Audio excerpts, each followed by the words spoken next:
Emo gets the Hooters out for the lads, with a very funny and not racist "Oh!" We get a confrontation with these two having the same romantic chemistry as Lead and Boron. I, for the record, can't dance like most people, as I only know how to get crunk.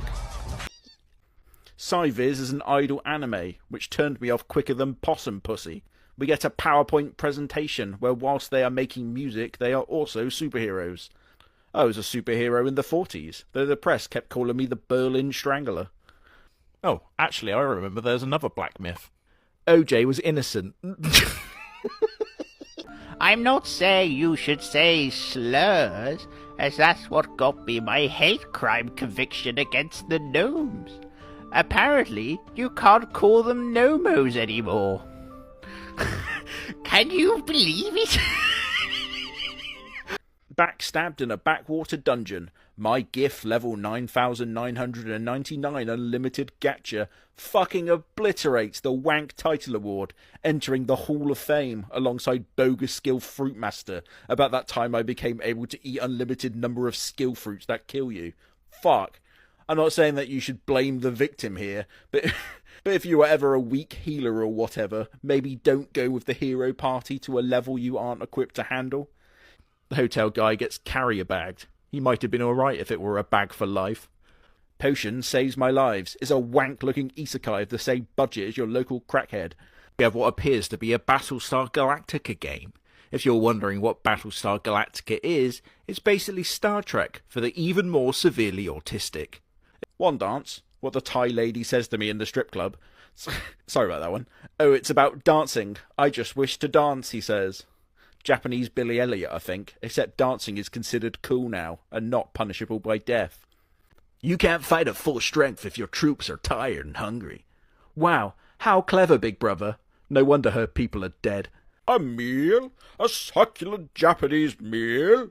Campfire Cooker in Another World with my absurd cooking skill currently holds the title for wankest name, and I'd honestly be surprised if it's dethroned. Shabake next, set in the Edo period. You can tell because of their shit haircuts. You can actually get this haircut today at your local barber by simply going up to him and saying, "Fuck me up, fam." He can see spirits, like an alcoholic in an off-license, and it looks very, very boring. The witch makes the same poses as I do as I get tased. Better if I reveal my true form. This is the next step in our relationship. Fingering, I think? I'm so sorry. Should we stab them? Nah. You don't need to fight. Let me handle the fun things like massacres. Look forward to my next isekai. I got reincarnated during Nanking, and now I'm an adventurer in a starting town. It's lucky I got my OP cheats. Oh, fuck off. Imagine saying that before spraying down the Roman army with a machine gun. Screams of the dying echoing around the valley. Look at my cheats.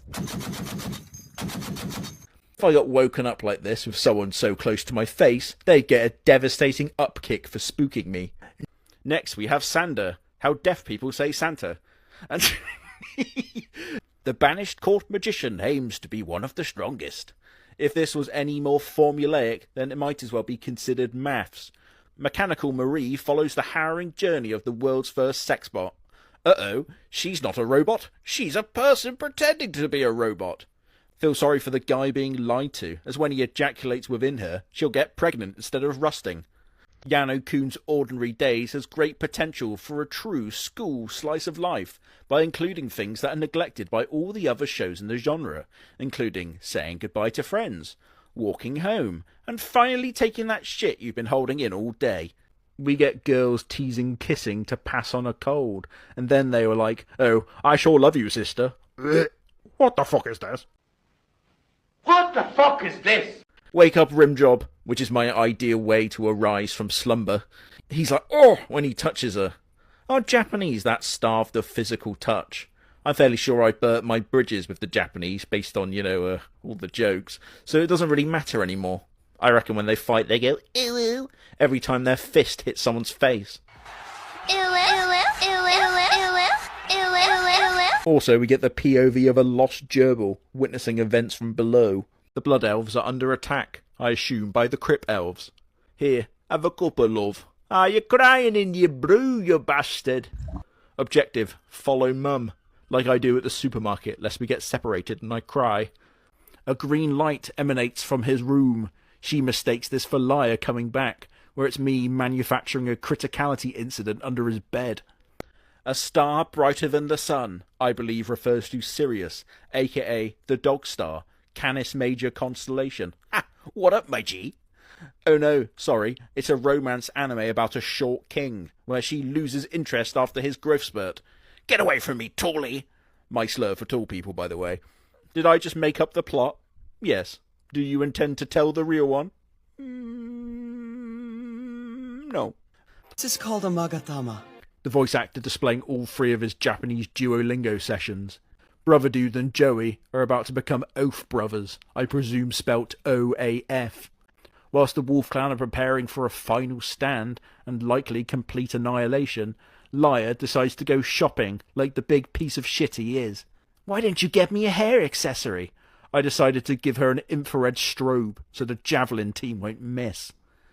They go to generic starter town, and he's like, whoa, at a dwarf, like he's never seen Peter Dinklage before. If you go, I'm coming with you. What possible use can she have besides cum dumpster? We have a clan princess, a blacksmith, ninjas and shit. Wolf girl, basically carrying the group. What's she gonna offer? A migraine?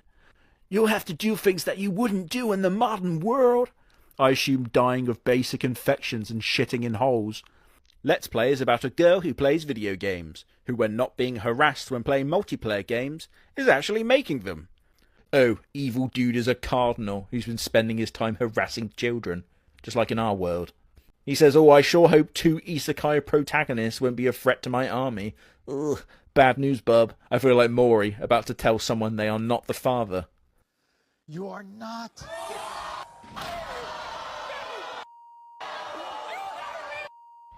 My awkward senpai, which I think would apply to every single person watching this, is about the Japanese workplace.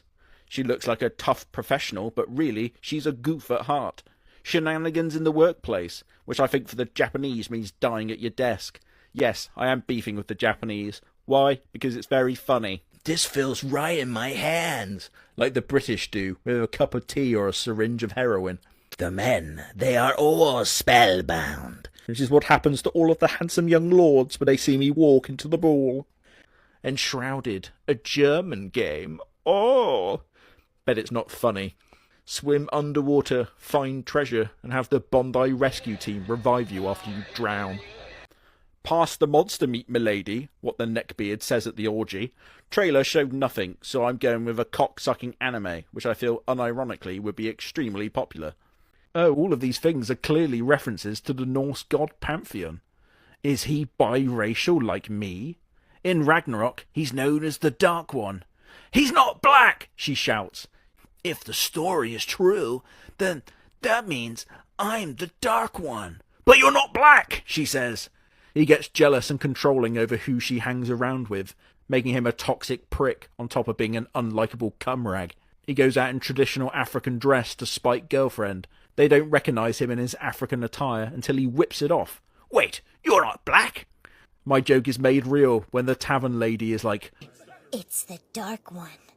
oh no, she looks just like girlfriend, who I named racist. Oh, and the Empress kisses Liar.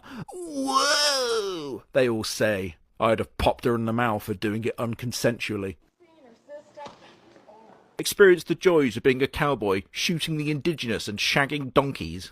When talking about Ghost of Yotei coming up, he says, oh, that wolf is going to do something crazy. Ha! You don't know the half of it, mate. Check this out. Ha! Let's change that with what appears to be a gacha game. Skim a bunch of marks for their money with Genshin Imtwat. Play Satisfactory. Yes, I do have an infinite supply of these jokes. Space Marine 2 team takes on John Carpenter's Toxic Commando.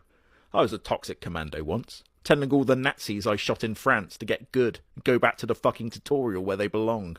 You know it's Chinese, because no one has paws. They bring some dude out to Aura Farm, who looks like a giant testicle gained sentience.